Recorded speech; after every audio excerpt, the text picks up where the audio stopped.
Hello, welcome back to Metalhead Nation Garage. I'm Chris, your host.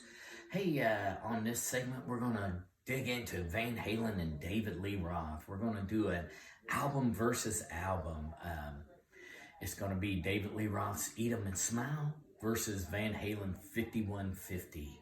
And why I have your attention with that, man, hey, give a thumbs up.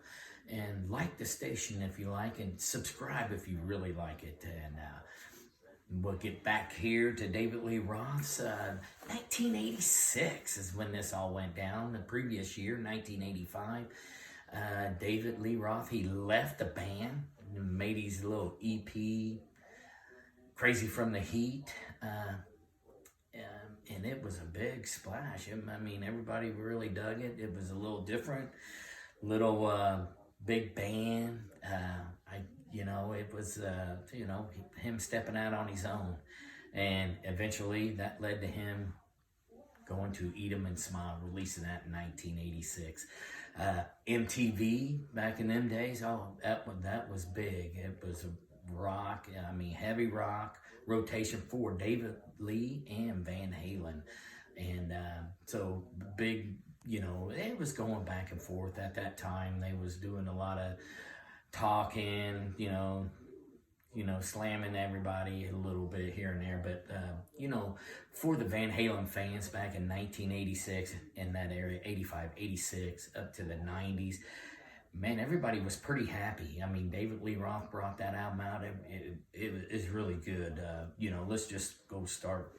He released Yankee Rose, come out the big single. I mean, he had Steve Vai on that lead guitar, so it was really good. He had some gunslingers in the band, and came out MTV swinging, and really popular. We was, being fans again, we was very happy with it. I mean, it was a stellar album. You released Yankee Rose, Going Crazy, That's Life, and I'm Easy on them 4 singles. And it was really doing good. A lot of fanfare. Tour was really good. Couldn't beat it, and a lot of publicity. Everybody was on the news. I mean, Good Morning America. Everybody was making an appearance and everything. It was really, really good for the fans of Van Halen, actually. And, and it fared really good on the billboards and stuff. I mean, this album to date is over 1 million albums. It went platinum, his very first solo album. So very successful. He's very happy. I mean, the songs was good. The band was good. They was tight. I mean, everybody was pretty happy. David was happy. He was doing his own thing, in his own band, and then, going over to 5150, there's a lot of, there was a lot of fanfare there, with Sammy Hagar, giving up his solo album to come and join the biggest band in the land then, 1986 for 5150. They came out and, released that 5150. I mean, Why Can't This Be Love was the first single off of it, went pretty far up the charts. I mean, Dreams came out. I mean, this is Sammy showing his vocals on these tracks here. Why Can't This Be Love and Dreams. We're talking Love Walks In, Best of Both Worlds.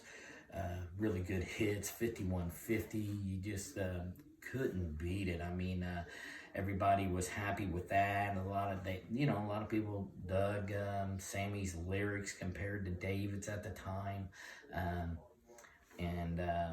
Coming out with 5150, a lot of hype with it, but it kind of did take the they did top the charts for a very long time in 1986. I mean, this went 6 times platinum, and really popular, and just showed Van Halen, with the lead singer like Sammy Hagar, how far they could go. Kind of went more commercial. With David, they wasn't as commercial. They was probably, let's just say, harder rock. I mean, when Sammy joined the band, actually in 1984, Eddie started getting into his synthesizers and stuff. He carried that on with the 5150, and it was really good. David, he kind of didn't have that with Eat 'em and Smile. He kept it hard driving with Yankee Rose, but very good. Very good. Both of them very good albums, and really successful. And tell us how you feel on that. Leave some comments below, and tell us what you feel on it. Did you like one better than another? Was you happy? You had a lot of music. You had 2 albums in a year. Let us know what you think. And that's our segment for this Metalhead Nation Garage, and we'll see you next time. Hello, welcome back to Metalhead Nation Garage. I'm Chris, your host. Hey, getting back with you, and we're going to talk about Alice Cooper today. He actually did an interview talking about new music. He said the original band has got back together and been in the studio and making music. So it's really good news. It sounds like all these guys are getting along good together now. They released that Detroit Sessions. That was Alice Cooper's first #1 album. Went to the top of the charts, and it was really good, really 70s vibe. It sounded good, and the band was together, and I believe they did a couple shows. And then, he did his tour with the musicians he tours with, and did several songs off that album. So, and really good stuff. And it sounds really great that he's in the studio doing this. It's, he's made big news. Nita Strauss, she left the band for a little while here, and went with Demi Lovato, and so everybody knows about that. And then actually she just they was in the same city together about a week ago, and she came on stage and did the encore on School's Out with Alice Cooper, and and was really happy to see him and everything. Like she said, she didn't leave on bad terms or anything. It was a good, something she had to check out, had to go. So she states that she'll probably be back in the band. So that's kind of cool. And I believe she is going to be on this new album, along with some of his touring musicians, is what he stated. So pretty cool. Alice, he's always out there, traveling, he's touring. He does hundreds of shows a year. I mean, for his age, I'll tell you what, he's really active and really enjoys what he does. Moving on to the next item of news is Aerosmith. They're doing their Las Vegas residency. It's the first time, they've played in years here.